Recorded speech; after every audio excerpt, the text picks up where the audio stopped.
Shalom, salam semangat Oma Sate Pak Deklam. Renungan pada pagi hari ini diberi judul Ayo Sate. Saat teduh atau yang sering kita sebut sate adalah waktu yang kita sediakan untuk bertemu dan berrelasi dengan Allah. 1 Korintus 1 ayat 9. Allah yang memanggil kamu kepada persekutuan dengan anaknya, Yesus Kristus, Tuhan kita adalah setia. Saat teduh juga salah satu ibadah pribadi kita dengan Allah. Namun dalam ibadah pribadi ini bukan kita yang berinisiatif, tapi Allah sendiri yang lebih dahulu berinisiatif memanggil kita dalam persekutuan dengannya. Jadi kalau kita mampu berrelasi dengan Allah, itu bukan karena kita, tapi karena Allah sendiri yang mau berinisiatif untuk berrelasi dengan kita, manusia. Sungguh, sebuah anugerah kalau kita bisa secara langsung datang pada Allah, bercakap dan berrelasi dengannya.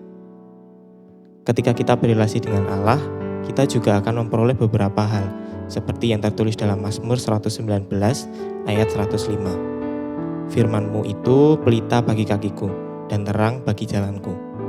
Pelita bagi kaki akan menerangi tiap langkah. Mungkin jalan tidak akan menjadi terang seluruhnya, namun kemana kaki kita akan melangkah, kita akan dapat melihat dengan jelas karena terang itu ada di dekat kaki kita. Kita juga akan memiliki hidup yang kuat, seperti bangunan yang didirikan di atas batu, yang tetap kuat walau dilanda banjir dan angin.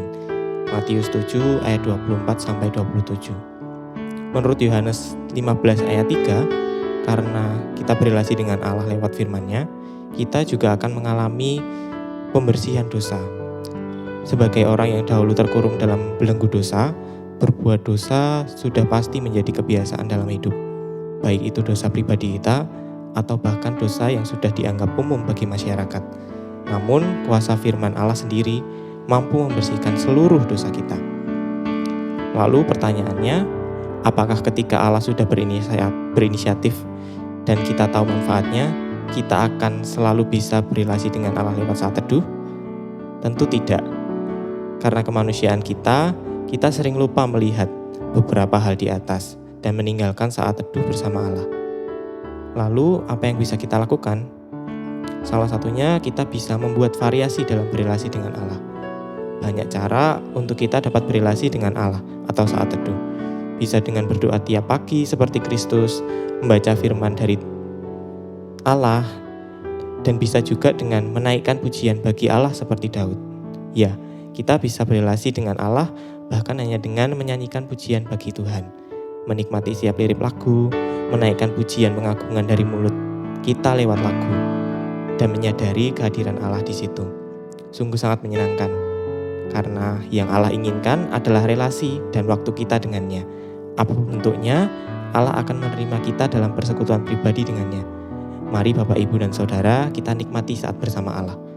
Karena Allah sendiri yang berinisiatif untuk membangun relasi dengan kita. Dan Ia juga Allah yang dapat kita temui setiap saat. Mari kita bangun kebiasaan bersaat teduh, supaya merasakan tuntunan, penguatan, dan penyucian dari dosa di tiap langkah hidup kita. Amin. Mari kita berdoa. Kami memuji-Mu Allah yang tidak pernah ingkar. Janji-Mu selalu Kau pegang. Dan Engkau juga Allah yang bersedia untuk berrelasi dengan kami, manusia yang penuh dengan dosa, yang begitu sulit untuk menerima kasih-Mu itu Tuhan. Sungguh Allah, kalau kami dapat berrelasi dengan-Mu dengan leluasa itu semua hanya berkat kemurahan-Mu. Bersyukur karena Engkau telah mengingatkan kami kembali bahwa Allah sangat menanti-nantikan kami untuk bertemu dengan-Mu di tiap-tiap hari. Tolong kami Allah untuk menyediakan waktu bersama dengan-Mu. Tapi tidak hanya itu Tuhan, tolong kami untuk menikmati saat bersama dengan-Mu. Kami naikkan doa ini hanya di dalam nama Tuhan Yesus, kami berdoa. Amin. Demikian saat teduh kita pagi hari ini, kiranya kasih Allah menemani tiap langkah hidup kita. Selamat pagi, selamat beraktivitas. Tuhan Yesus memberkati.